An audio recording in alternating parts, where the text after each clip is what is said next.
Hi friends, welcome to our channel. இனி நாம பார்க்க போகிறது சூப்பரான ஒரு பிரேக்ஃபாஸ்ட் ரெசிபி தான். வாங்க வீடியோக்குள்ளே போகலாம். நாம் இன்னைக்கு பண்ண போகிறது பட்டூரா. பட்டூரா வந்து ஹோட்டலில் செய்வாங்க, சூப்பராக இருக்கும். அதே வந்து நம்ம வீட்டில் செய்யலாம். இப்போ ஒரு மிக்சிங் பவுலில் ரவை எடுத்திருக்கேன். ரவையில் கொஞ்சமாக தண்ணி சேர்த்துக்கலாம்.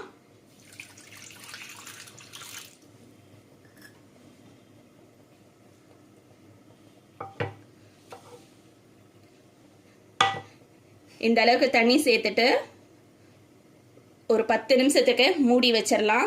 இதோட அளவுகள் எல்லாமே நான் டிஸ்கிரிப்ஷன் பாக்ஸில் கொடுக்குறேன், செக் பண்ணிக்கோங்க. 10 நிமிஷத்துக்கு அப்புறம் காட்டுறேன். 10 நிமிஷம் ஆயிடுச்சு. நம்ம ஓப்பன் பண்ணி பார்க்கலாம். ரவை பாருங்க, நல்லா ஊறிடுச்சு. இதில் கொஞ்சமாக உப்பு சேர்த்துக்கலாம், கொஞ்சமாக சீனி சேர்த்துக்கலாம். ரவையும் உப்பு சீனி மூணையும் நல்லா மிக்ஸ் பண்ணிக்கலாம். இதில் மைதா சேர்த்துக்கலாம்.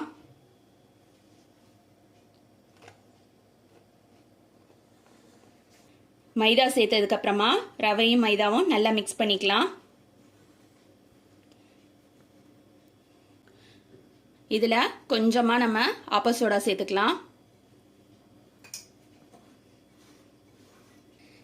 இதுக்கு பார்த்தீங்கன்னா நம்ம தண்ணி எதுவும் சேர்க்கக்கூடாது, தயிர் தான் சேர்க்கணும். தயிர் தண்ணியாக இருக்கக்கூடாது ரொம்ப.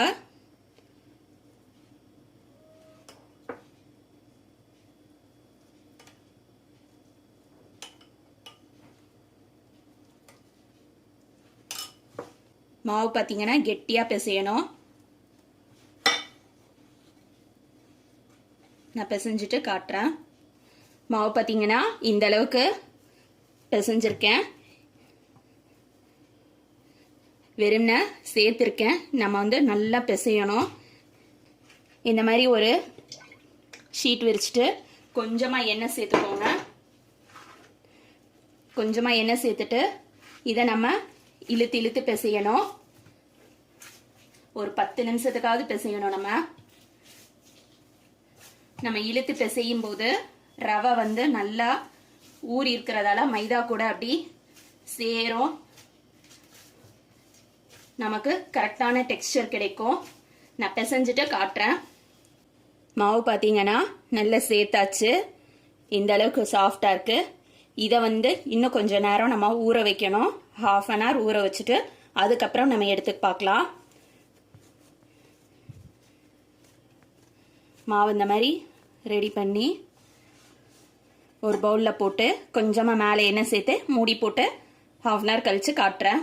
இப்போ 1/2 அன் ஹவர் ஆயிடுச்சு. திறந்து பார்க்கலாம்.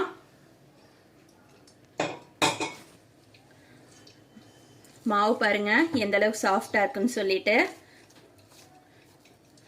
இதில் இப்போ உருண்டை போட்டுக்கலாம்.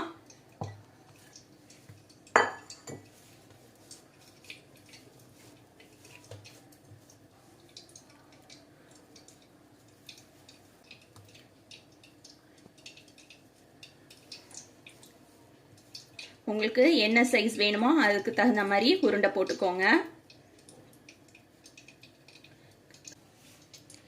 இதுக்கு பார்த்தீங்கன்னா மாவு தொட்டு நம்ம தேய்க்கக்கூடாது, கொஞ்சமாக எண்ணெய் தொட்டு தான் தேய்க்கணும்.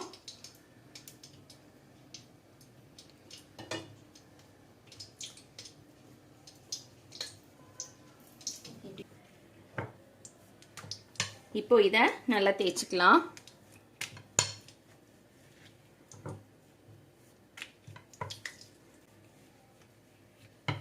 அடுப்பில் எண்ணெய் வச்சுட்டேன். எண்ணெய் சூடு வந்துருச்சு.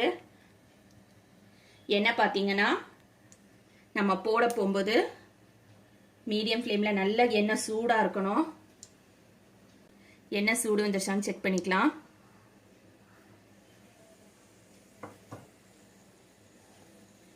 இப்போ நம்ம தேய்ச்சி வச்சிருக்கத போட்டுக்கலாம்.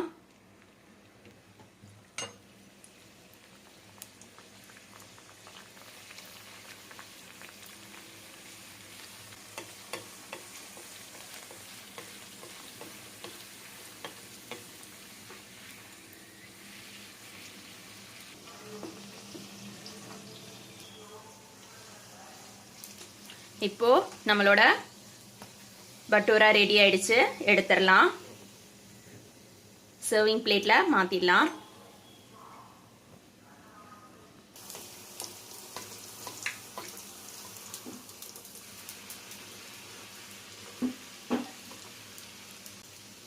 நம்ம பட்டூரா போட்டதுக்கு அப்புறமா எண்ணெயை கொஞ்சம் மேலே இப்படி தெளிச்சு விட்டோம்னாக்கா இந்த மாதிரி பொங்கி வரும்.